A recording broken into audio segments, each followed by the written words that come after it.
Željko Šmaguc, and I'm working in a small company, SOE ICT. And today my goal is to introduce DMN, Decision Model Notation specification, and in following steps. So first part, I'd like to explain you what decision is and what are the current problems in modeling decisions and having decisions in the business. Then I'll give you a quick overview what this DMN specification contains. So these are decision requirements, diagram decision tables, and expression language. And then I'll give you a quick introduction which tools are there and how tools support DMN. Okay, so decision, the definition is pretty simple. So decision is act of determining output value based on some input values. And that's it. So no complication behind that. But there are three different types of decision. So we have strategic decision, tactical decision, and operational decision. What's the difference? Strategic decision are decisions which have a lot of inputs, and it takes mostly a lot of time to make those decisions. They also have a large impact on the business. And these are decisions that are not covered by DMN. Decisions that are covered by DMN are operational decisions, which are short decisions, also may have a large amount of inputs, but they have to be done very quickly. So for example, if customers comes to you and asks you something, you have to provide him a decision immediately. You don't want for him to wait. So these are decisions which most don't have any effect on the business. Good example of such decision is price calculation. So somehow throughout my career, I was always involved in applications which are responsible for calculation of prices. So from early years of telecoms with Excel and Oracle databases, syncing everything, so pure hell. Then some simple cloud membership where no one knew how much somebody has to pay. In faculty, where everything started very easily, you are below the line, you pay, you are above the line, you don't pay. And then they introduced ECTS, and then three-year average weighted ECTS, and hundreds of more inputs. And currently, we are developing software for music schools. It also seems very easy, so you have base price, so what can get complicated? Yeah, but each school has different discount, different surcharge, and hundreds of different criteria. So you think, yeah, I'm exaggerating, it cannot be true. But if you ever try to decide which plan you want to buy from telecom. So this is, for example, page of one of our big company, where you have 4 drop-downs, each of them has 10 items. And after you select, so 10 on 4, I don't know even how many combinations there are, then you get 8 rows of prices. So it takes you around 1 week, 2 weeks to just find out how much you think you will pay. And then you come to the counter and they give you a completely different price. So that's the easy step. The next step is when you cancel the contract or change the contract, then nobody knows how much you pay. But poor developers have to know. And this is the point that we are finding in the business. And also poor developers mostly get something like this. So they get PDF with some table which lists base prices and few lines of text which describes some happy pets. So the common cases that appear in the live. And the other extreme, that you get 20 pages document full of legal stuff, and somehow you have to extract what is the price for this product. Or if you're really unlucky, you get something in characters that you cannot even read. Real situation happens sometimes. So where's the problem? Decisions in the business are mostly not documented. And if they are documented, they are not structurally documented. So mostly one table is there to get general idea how much are the prices, but that's it. Everything else is just some sentences, text, and mostly the guy who knew everything put the thing in the text that he thought everyone else doesn't know, but skipped all the stuff that he has in the head, so that's also left out. Also, most time documentation is not complete. So we have the happy pets, but all these boil cases, they are not even mentioned. And yeah, when prices changes, no versioning, you just get another document, find out which prices changed, how the software, etc., etc. They had a similar problem with designing processes and services in businesses. So, okay, we think, yeah, they solved it with BPMN, why don't we try it? And then, if you try it, you get with two cases. So, either you replace your decision with one activity, like this one. So, you introduce new activity, and you hope that the guy who modeled this diagram put some documentation behind it, so that you know at least what it should do. Or if you go to the other extreme, you have exploring of these gateways, because decision, so this very simple decision, and it already took around 90% of the business process diagram, which should really look like, yeah. So what are the disadvantages of this approach? It really complicates the business model of services and processes. The other problem is decisions are not time or fault dependent, so they shouldn't have errors. Because if you see it's raining outside, you don't have to make this decision when you're at the doors. As soon as you wake up, you see raining, okay, I have to take umbrella. Or you listen to radio, it's raining, I have to take umbrella. You can make decision as soon as you have all the inputs required. You don't have to wait. So process diagrams have this flow, so it's not suitable for decisions. And changes in decision logic will change business diagram. So that's also not good. The other problem is that service process model is then tied to decision logic.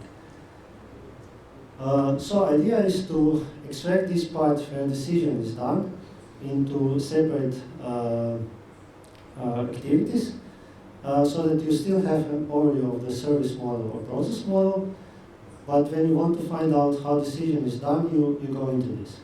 Here is a small problem that BPMN still doesn't support this element. So this is just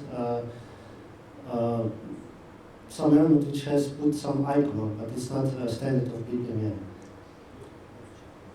So DMN to rescue. DMN specification was developed by Object Management Group, which is also, I'm sure you're quite familiar with. It designed UML, BPMN, all these specifications. It's quite new specification. First release was 2015, and last year there was bug fix release 1.1, and soon we expect another bug fix release 1.2. These bug fixes releases are mostly because of expression language, because this is the development part of the specification, and they found some mistakes that were done. Content of DMN specification is also, there's not a lot of things, so you have decision requirement diagram, decision tables, friendly enough expression language, and boxed expressions. Specification also defines conformance levels that you can take. So on first level, this is called business modeling level. So you just make decision requirement diagrams and use decision tables to define logic, but it's not executable. On second level, decisions are executable, but only with simplified expression language. So that means you can only use comparison or something like that. So for real production system, the most interesting one is conformance level 3, which says that you have to use full expression language of specification and box expressions. So I'll show you what are limits of decision tables and why box expressions are required. So let's talk about decision requirement diagram. It's very simple. It has only 4 elements. So DMN is top-down approach. So idea is to first find out what decisions we have. So we put decisions on the diagram. Then find out what are required inputs to make those decisions. And that's mostly mapping to some real data that we have in the model. And then we have to define logic, so how this decision will be made based on this input data. So we define knowledge, business knowledge, and we can also say where does it come from. Is it from database? Is it from big data? Is it from some expert system? So who is providing knowledge for this decision? This example of one diagram, if you look at it, if you don't know German, I'll try to translate. It's one part of this price definition where it says if there are 2 children enrolled in school, discount of 15%. If there are 3, 25, etc. So if you just look at quickly at this decision, you'll think, okay, we have one decision, how many children we have in the school. But when you analyze it, you immediately discover that we have 3 decisions. First we have to decide if somebody is a child or not. And why would it be easy? So there is a rule where you're a child if you are younger than 18 years, or if you're older than 18 but younger than 25. And then if you are studying, then you are also considered a child, and everything after that you are not a child. And then it's also hidden, another decision, you can get this discount only if you are enrolled in specific courses. And just after that you can decide whether you are eligible for a discount or not. So you see that one small section of this definition of price already contains quite a lot of decision making and logic that has to go behind. Next part of decision tables. So if you look at all these examples that we had before, there is one common thing that they have, and that is that they use tables. Because tables are a really good way to show a lot of data and in a very compact way. And this is also primary element of DMN, decision table. So what does it contain from? It has some inputs and outputs, which are here displayed in columns. So we have membership, family member age, and if he's studying study proof. So these are the 2 input columns, and then we have age category, which is the output column. Here are rules in rows. So each of these rows defines one rule, on which you define what is the output. And these yellow input expressions are just name of the variables, which you can define what data type it is, and you can define also some restrictions. So whether it be range of value, whether it be some enumeration or something like that. Or did I forget? Yeah, so hit policy indicator. So you can have only one output of decision, or you can have multiple outputs of decision. So you would have more than one column. If you have single output of decision, you can say this decision table is unique. So in this case, it cannot happen that 2 rules will be true. So it cannot happen that 2 rows will be satisfied. If you have any hit policy indicator, that means that it may happen that more than one row will be satisfied, but whatever you choose, it's fine. But of course, it makes sense only that they output the same value, because if they output different values, it makes no sense, because you won't know what will come out. Priority, yeah, which choose output of whatever priority is first, and first almost the same, so take the first one. If there are multiple columns in the output, you can also decide on the output and rule order which one to take, or you can collect something. So for example, you can count, or sum, or apply any combination, or make it a list or map, so do something with that. So here is an example of this decision table. So that's the first step on this diagram that we have. Decide to each category does some person who is enrolled in the school belongs. So if you see, we have two inputs, age and study proof, and this dash means it's irrelevant. So whatever gets input, we don't care. So we only check in the first row if the age of the student is less than 18. If that's true, output of this decision is immediately on, so we don't check anything else. If it's between 18 and 25, then we check the second parameter, if he's studying or not. And based on that, we make decision. And in fourth rule, again, if he's older than 25, it doesn't care if he's still studying or not, he's considered not a child anymore. Friendly enough expression language.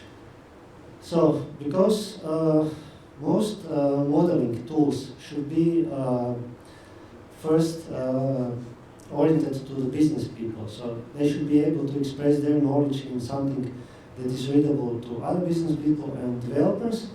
They really try to make this expression language very simple. And they make it even a simple version of that simple expression language, which is called simplified field, which is restricted to all these elements on the right. So you have some arithmetic comparison, some restrictions, ranges, and that's all. Of course, in production, that's unusable. So if you want, especially if you want to take conformance level 3, you won't be able to make something that's more complicated with that. So then you fall to full expression language, which contains all the features that you are used to in having in other expressive language. So if you're familiar with rules, it's pretty much the same, but it's still less restrictive. So rules still provides a lot more features. And box expressions. So if you check this decision table, you can immediately find out, okay, if I have 2 inputs and 1 output, I can still manage it. But sometimes, yeah, that's not possible. So we have much more inputs or much more complicated rules, and then we have to start programming. Box expressions is just a pair of name value expression pairs. So if you take a look at this example, we have 3 pairs here. So the first one, we just name some local variable, which is assigned from the input. So that's like assignment of in rules that we have with double column. The second row we have is we assign the output of this decision table to the expression on the left. So what's nice in here is that you can make this box expression where you put different code in some parts, but you still allow business people to visually see this important stuff that they can change. So they'll skip the code part, but they'll see, okay, this decision is done by the table, I can still edit it, I can still understand what's going on. But he can disregard all the other stuff. So we still keep the way that that business guys can dig into our let's say code and modify it without us being bothered. And yeah, the third one, it doesn't have value on the left, but it belongs to the name on the top. So the third one is bound to this one. So it's stupid example, very simple, where you use the full expression language. How many of you are familiar with rules or worked in rules? Okay, not a lot. Rule 7 is, rules is business rules management system from JBoss ecosystem. In version 7, which expected release date is this quarter, it will support DMN version 1.1 on full level 3. If you check out the Git, you already have it there, so you can test it out. Everything is working. There's also one part of DMN, so it's this XML-based interchange format, so that because it's a standard, modeling and execution can be separated. So you can model it on whatever tool you want, but as long as you export in XML, it can be run, so it can be executed. So Tools doesn't give us the tools to model it, but there are already quite few tools which allow export in Tools XML file. So you model it there, export to Tools, have it in runtime, and you can use it. The code is currently on GitHub. I think also on Maven you have beta 5 or something like that, so you can try it out. Example, how much time do I have? Yes. Oh, okay, but I'll skip the example because all you will see me dragging those elements in the diagram, outputting it into XML and writing 2 lines of code, which will load this example and show you on. So, but what I encourage you to go to, if you're interested, to go into this Git repository and check out the test project, because there are around, I would say, more than 40 DMN XML files, which, if you look at it, you won't see or understand anything. But I suppose that most of these tools are commercial. But if you take a tryout or demo license, you should load this DMN from this repository and view how it looks like, because it will visually show you the model, then you understand it, and then you can run to see how it's working, change something, play around. So it will give you much more feedback than just showcase how to write a diagram and execute it. This is also one very good page, OpenGVM DMN tools, which show you all the tools that currently support this standard. And you can compare what's the difference between each tool. And it's really great because it shows you on which level the tool supports the standard. And some say it's supporting level 3, but still they have many small fine prints. So yeah, we support level 3, but we don't support this function of a special language. Or we support decision tables, but you cannot do something. So this is a great page, so you can check what can you use and how it looks like in the current state. I tried most of these tools, and if you look at this second link, this is the one I find the most advanced. So it supports modeling of DMN really good, so it's quite intuitive. You get it in 5 minutes, and it's really visual. So you really don't have to code. There are also syntax character, and everything is just click, click, drag. It's really great example. And if you load those examples from the repository, they show up perfectly. You can change it, you can export it back to the repository, run it, and immediately see the changes. So to conclude this presentation, what does DMN provide us? So it's support standard.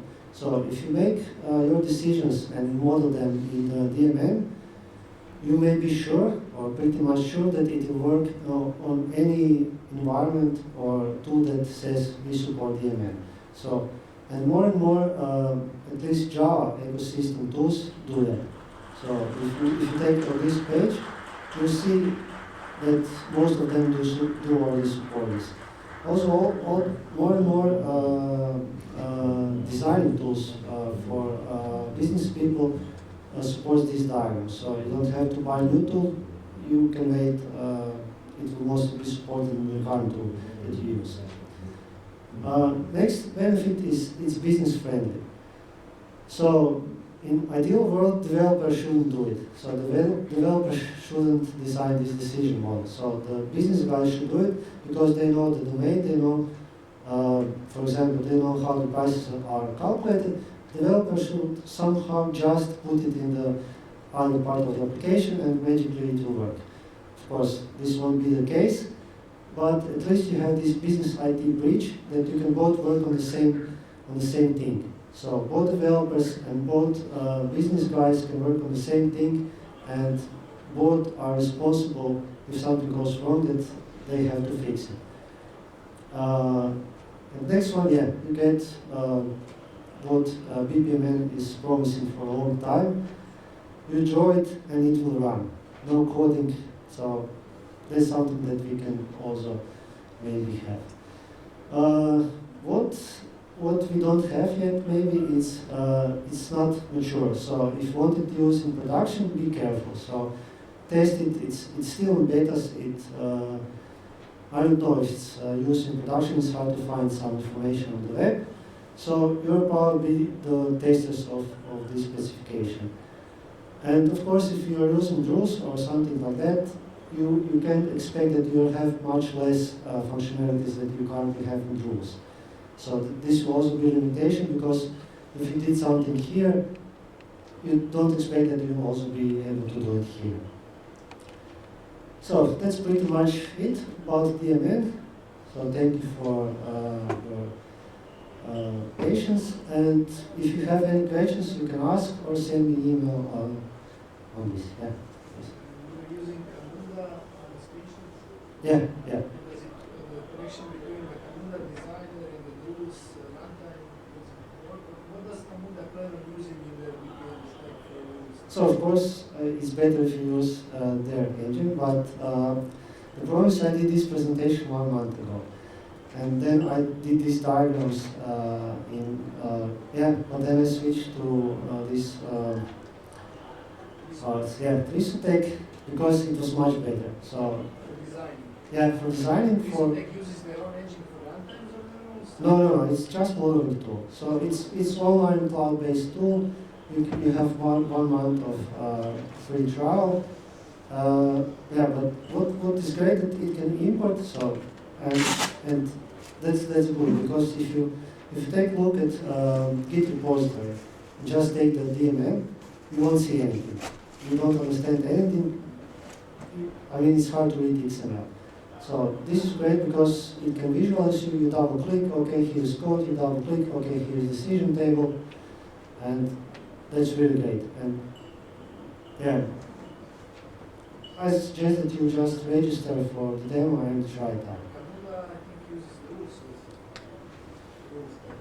So I'm really not, I never used Camunda, so I'm not sure, but I'm mostly, Do you have the plans to use DMN in some projects? yeah, so that's the idea. So that's why we are considering this, because we now have around 20 DRL files from those 6, which are getting tested to maintain. So if you don't work every day in it, after 1 week, yeah, what did I mean here? What did I do here? How will this small change affect anything else? So it's not visual. So you have to put all the picture together, because also how the rules work. Everything is loaded in memory, happening at once. It's not some flow that you can follow and easily debug. So maybe we're considering this for a small proof of concept project, but if it shows that it will be good, we can use it in production. Any more questions? Okay, then thank you very much.